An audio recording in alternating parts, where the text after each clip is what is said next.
Tuhan Yesus berkata, hanya sedikit orang yang diselamatkan.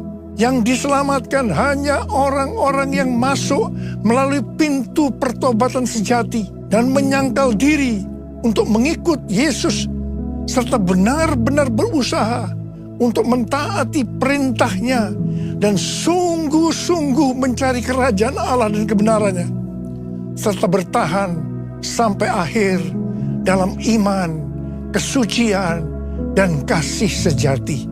Tuhan Yesus berkata bahwa kita harus berjuang untuk masuk melalui pintu yang sempit itu. Artinya sesuai. Tahu nggak kalau lubang jarum di dalam Matius 19 ayat 24 itu ternyata bukan lubang jarum yang dibuat menjahit. Jadi di Yerusalem itu ada gerbang utama. Nah ketika sore hari gerbang itu ditutup untuk alasan keamanan. Tapi supaya tetap ada akses orang keluar masuk, dibuatlah pintu kecil yang muat 1-2 orang saja dan orang menamai itu lubang jarum. Dalam peristiwa ini ada seorang kaya datang kepada Tuhan Yesus. Dia bilang, semuanya telah aku lakukan, apalagi yang kurang? Tuhan Yesus bilang, jikalau kamu ingin sempurna, jualah semua hartamu dan berikan kepada orang miskin, dan ikutlah aku. Lalu sedihlah orang kaya itu dan pergi meninggalkan Tuhan. Lalu Tuhan Yesus bilang perkataan yang sangat terkenal, lebih mudah memasukkan unta ke dalam lubang jarum daripada orang kaya ke dalam kerajaan Allah. Apa yang ingin Tuhan Yesus sampaikan sebenarnya? Unta itu ketika mau masuk ke dalam lubang jarum yang kecil, supaya tetap muat,